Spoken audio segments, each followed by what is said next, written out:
મિત્રો, આપણે અગાઉના વિડીયોમાં જોયું કે આરોપી જો કોર્ટના વોરંટ ચાલતા હોય તેમ છતાં હાજર ન થાય તો કોર્ટ તેને ભાગેડુ જાહેર કરે છે, એટલે કે ફરાર જાહેર કરે છે અને કલમ 82 મુજબનું જાહેરનામું અમલમાં આવે છે અને આરોપીના રહેઠાણના સ્થળે ગ્રામ પંચાયતમાં મામલતદાર ઓફિસમાં ચોંટાડીને તેની બજવણી કરવામાં આવે છે અને 30 દિવસનો સમય આપવામાં આવે છે. પરંતુ જો 30 દિવસની અંદર આરોપી હાજર ન થાય તો પછી શું?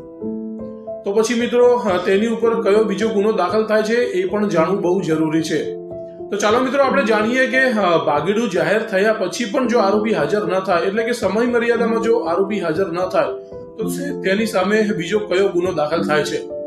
તો મિત્રો અહીંયા આપણે વાત કરીએ છીએ BNS ની કલમ 209 ની, એટલે કે જો આરોપીને ભાગેડુ જાહેર કર્યો હોય અને આરોપી હાજર ન થાય, કોર્ટના હુકમની અવગણના કરતો હોય તો પછી તેને BNS ની કલમ 209 હેઠળ તેની સામે ફરિયાદ પણ દાખલ થાય છે. હવે આ ગુનો મિત્રો કોગ્નિઝેબલ છે અને નોન બેલેબલ છે, એટલે કે બિનજામીન પાત્ર ગુનો પણ છે. હવે જો સામાન્ય ગુનાની અંદર જો આરોપી હાજર ન થતો હોય તો તેને 3 વર્ષ સુધીની સાદી કેદની સજા પણ થઈ શકે છે અને દંડ પણ થઈ શકે છે.